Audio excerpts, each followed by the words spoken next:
जाकर। जेपीएससी आंदोलन पत्र से सुलझेगा पेच। जेपीएससी आंदोलन को लेकर हो रहे बवाल में एक और नया मोड़ आ गया है।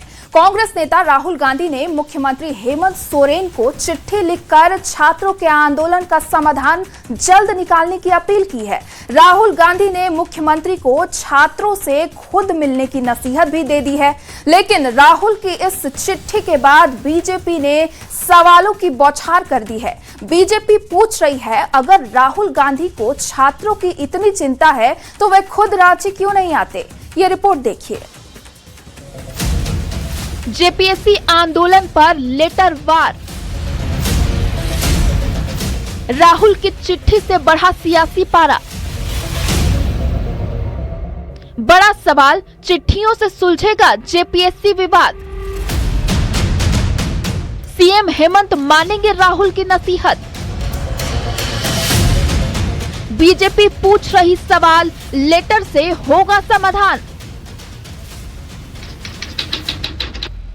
2 जुलाई 2026 ये वही तारीख है जिस दिन जेपीएससी परीक्षा में गड़बड़ी का मामला सामने आया था और तब से लेकर अब तक जैसे जैसे जांच का दायरा बढ़ा है वैसे वैसे इस पूरे मामले की कई परतें भी खुली हैं। छात्रों का आंदोलन लगातार जारी है, लेकिन अब इस आंदोलन की तपिश दिल्ली से रांची तक पहुंच चुकी है। जेपीएससी विवाद को लेकर सियासी हलचल तेज हो गई है। कांग्रेस नेता राहुल गांधी ने सीएम हेमंत को चिट्ठी लिखी है। राहुल गांधी ने अपने पत्र में जेपीएससी आंदोलन का जिक्र करते हुए मुख्यमंत्री से जल्द छात्रों की समस्या का समाधान निकालने की अपील की है।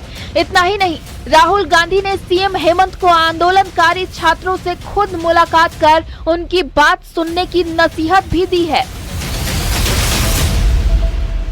पहले भी हमारे नेता ने छात्रों से बातचीत की थी और छात्रों के आंदोलन का समर्थन किया था और अब उनको ये लगा कि काफी दिन हो गए हैं और उस निमित्त उन्होंने माननीय मुख्यमंत्री जी को पत्र लिखा है और एक राय दी है कि जल्द से जल्द इसका समाधान होना चाहिए और आप खुद से मिल करके उनके समस्या का समाधान कीजिए। वहीं राहुल गांधी की चिट्ठी सामने आते ही सियासी पारा हाई हो गया है। बीजेपी ने राहुल गांधी और हेमंत सोरेन दोनों पर हमला बोला है और कहा, लेटर खेलने से छात्रों की समस्या का समाधान नहीं होगा। ये कब तक लेटर करेंगे? मुख्यमंत्री आवास से सिर्फ 1 किलोमीटर की दूरी पर छात्र धरना दे रहे हैं। आप प्रयागराज जा सकते हैं राहुल बाबा, छात्रों की गूंज सुनाई देती है। आप पुणे जाने वाले हैं लेकिन आप रांची नहीं आते हैं छात्रों के साथ। इस तरह से चिट्ठी बैठक का खेल चल रहा है। युवाओं को उनका अधिकार मिलेगा, इस पर संशय ही है। बीजेपी नेता अमित मालवीय ने सवाल किया है कि राहुल गांधी खुद रांची क्यों नहीं जाते? दिल्ली से बैठकर राहुल गांधी मुख्यमंत्री को निर्देश क्यों दे रहे हैं? ये कहना गलत नहीं होगा कि जेपीएससी आंदोलन अब सिर्फ छात्रों और सरकार के बीच का मुद्दा नहीं रहा, बल्कि इस मामले ने सियासी तापमान को भी बढ़ा दिया है। आंदोलन की आग अब चिट्ठियों से लेकर सियासी बयानबाजी तक पहुंच चुकी है। राहुल गांधी की अपील के बाद सरकार क्या कदम उठाती है और छात्रों की मांगों पर क्या फैसला होता है, फिलहाल सबकी नजर मुख्यमंत्री हेमंत सोरेन की अगली रणनीति पर है। न्यूज़ 18 के लिए रांची से गौरव झा, संजय सिन्हा, निरंजन के साथ ब्यूरो रिपोर्ट। जेपीएससी नियुक्ति घोटाले से जुड़ी बड़ी खबर है। जेपीएससी के पूर्व चेयरमैन एल ख्यांगते से 2 दिन की पूछताछ के बाद जेल भेजा गया है।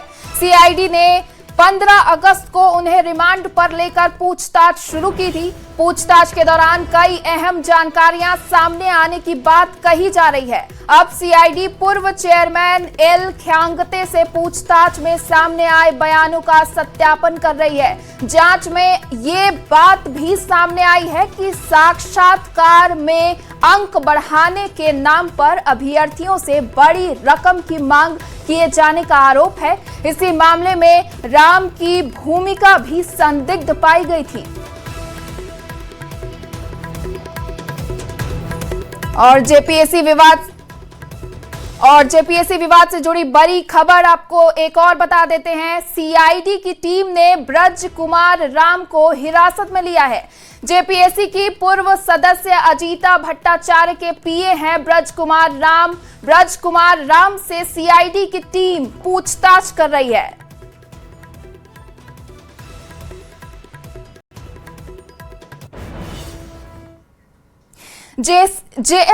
जेएसएससी सीजीएल परीक्षा में कथित गड़बड़ी को लेकर सीआईडी की जांच पर छात्रों का भरोसा आखिर क्यों टूट रहा है? क्यों छात्र सीआईडी जांच के बजाय सीबीआई जांच की मांग कर रहे हैं? जेएसएससी सीजीएल विवाद में जांच को लेकर रिपोर्ट और छात्रों के दावों के बीच अंतर देखने को मिल रहा है। छात्रों का आरोप है कि सरकार कोर्ट का नाम लेकर उन्हें गुमराह कर रही है। क्या है पूरा मामला, ये रिपोर्ट देखिए। सीआईडी नहीं, सीबीआई जांच पर भरोसा। जेएसएससी की जांच पर छात्रों को ऐतराज। नेपाल ले जाकर उत्तर रटवाने का दावा।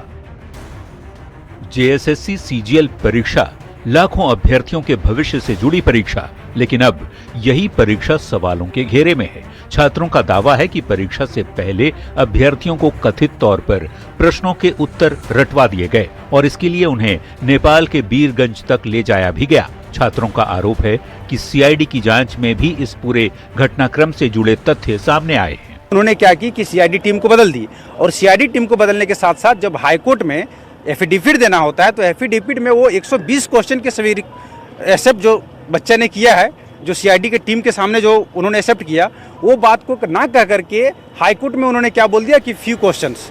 लेकिन कहानी यहीं खत्म नहीं होती। छात्रों का आरोप है कि उनके पास सिर्फ सीआईडी की रिपोर्ट का हवाला ही नहीं, बल्कि कथित तौर पर रटवाए गए उत्तर और व्हाट्सएप चैट भी मौजूद है।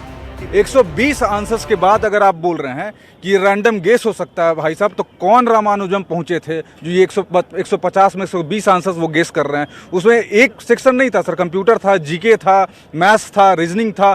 ये आंसर्स कोई कैसे गेस कर सकता है सर? संध्या रानी मैम की जो टीम थी उसने क्लियर कर दिया था अपने रिपोर्ट में कि 135 क्वेश्चन में 120 क्वेश्चन रटा दिया गया था। वहाँ 28 स्टूडेंट्स गए थे, हालांकि 28 से ज़्यादा स्टूडेंट्स थे। ये डाटा को भी मिनिमाइज करने का प्रयास किया गया था। Yes sir. एक तरफ छात्र सीबीआई जांच की मांग कर रहे हैं तो दूसरी तरफ परीक्षा रद्द करने के मुद्दे पर सरकार और न्यायालय के हवाले को लेकर भी सवाल उठा रहे हैं। अब सवाल उठता है कि जेएसएससी सीजीएल विवाद में सिर्फ परीक्षा रद्द करने से मामला खत्म हो जाएगा या फिर उन तमाम आरोपों की तह तक जाना जरूरी है जिनका दावा छात्र कर रहे हैं। जो छात्र हैं उन्हें सीआईडी जांच पर भरोसा नहीं, क्योंकि 135 क्वेश्चनों को रटाया जाता है, उसके आंसर्स को रटाया जाता है, जिसमें कि 120 क्वेश्चन जो हैं वो परीक्षा में एज इट इज़ आ जाते हैं, जिससे लेकर छात्र जो हैं वो नाराज़ हैं और यही वजह है कि छात्र सीआईडी पर नहीं सीबीआई पर भरोसा कर रहे हैं। तो देखना होगा कि अब सरकार इस पर किस तरह से निर्णय लेती है और क्या छात्रों को उनका न्याय मिल पाता है या नहीं। कैमरामैन संजीव तिवारी के साथ ओम प्रकाश, न्यूज़ 18 रांची। और रांची से बड़ी खबर है, सीएम हेमंत सोरेन ने मंत्रियों के साथ अहम बैठक की है। खनिज सेस के मुद्दे पर चर्चा हो रही है। दरअसल संसद से खान और एवं खनिज विकास और विनियम संशोधन विधेयक 2026 पारित होने के बाद खनिज संपदा और खनिज वाली जमीन पर राज्यों के अतिरिक्त सेस या कर लगाने के अधिकार को सीमित किया गया है। ऐसे में खनिज संपदा से समृद्ध झारखंड की सरकार इस फैसले को लेकर अपनी रणनीति पर चर्चा कर रही है।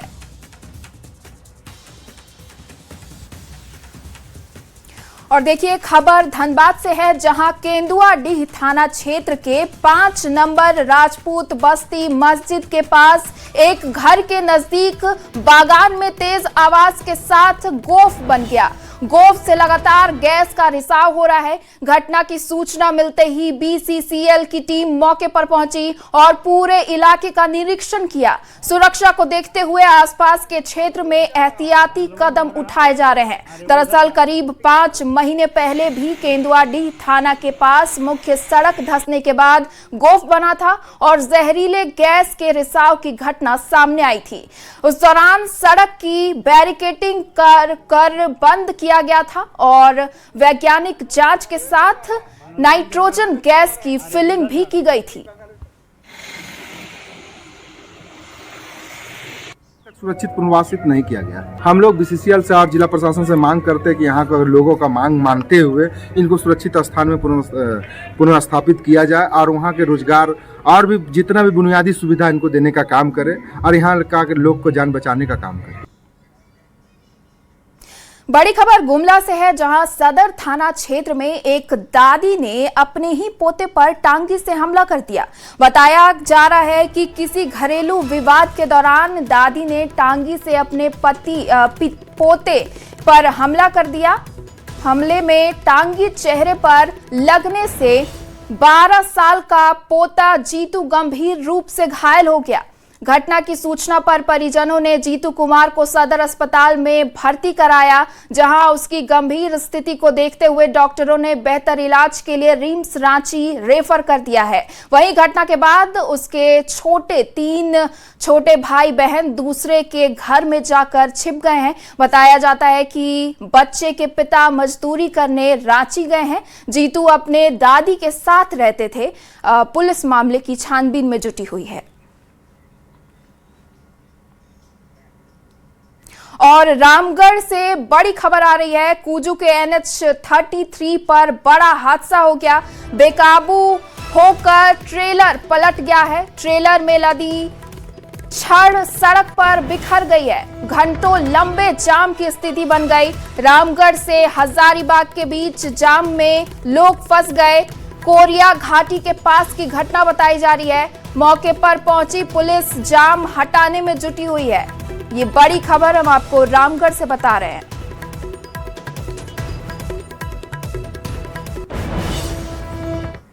और गिरिडीह से बड़ी खबर है, जहां जिले के बागोदर स्थित प्रसिद्ध हनुमान मंदिर परिसर से सोने की चेन चोरी का मामला सामने आया। मंदिर परिसर में पूजा के दौरान एक महिला के गले से करीब 7.74 ग्राम वजन की सोने की चेन चोरी हो गई, जिसका सीसीटीवी भी सामने आया है। वीडियो में देख सकते हैं कि महिला चोर ने भीड़ का फायदा उठाते हुए साथ ही महिला की मदद से साड़ी के पल्लू से कवर करते हुए महिला ने सोने की चेन पर हाथ साफ किया और मौके से 9-11 हो गई। जैसे ही पीड़ित महिला को चोरी का पता चला, उसने मंदिर परिसर में मामले की जानकारी दी और सीसीटीवी की जांच के बाद आरोपी महिला की गिरफ्तारी की गई। पुलिस मामले की आगे की पड़ताल कर रही है। हाथ छुपाई पल्लू में। जो लगातार आज 5-7 सालों से हरिहर धाम मंदिर को परेशान करते आ रही है और महिलाओं का चैन काटते आ रही है, वो महिला आज संयोगवश हमारे पास वॉलंटियर्स एवं प्रशासन के चौकस से वो पकड़ी गई। अगली खबर चाईबासा से है, जहां मनोहरपुर में हुई मूसलाधार बारिश से नदी नाले उफान पर आ गए हैं। बारिश से मनोहरपुर और आनंदपुर के बीच मुख्य मार्ग पर स्थित कुंडवा गांव के पास बना पुल बह गया। ये रास्ता मनोहरपुर से रांची जाने का भी मुख्य मार्ग है। पुल बह जाने से यात्री बस, स्कूल बस के अलावा सभी वाहनों का आवागमन पूरी तरह ठप हो गया है। वहीं आज सुबह से क्षेत्र में मूसलाधार बारिश के कारण मनोहरपुर शहरी क्षेत्र में भी कई जगह जलमग्न की स्थिति बनी हुई है, जिससे क्षेत्र के लोगों और स्कूली बच्चों की परेशानी बढ़ गई है। स्थानीय लोगों का कहना है कि ये पुलिया काफी पुराना था। 2 साल पहले यहाँ नए पुलिया निर्माण के लिए टेंडर हुआ था, लेकिन अब तक काम शुरू नहीं हुआ है।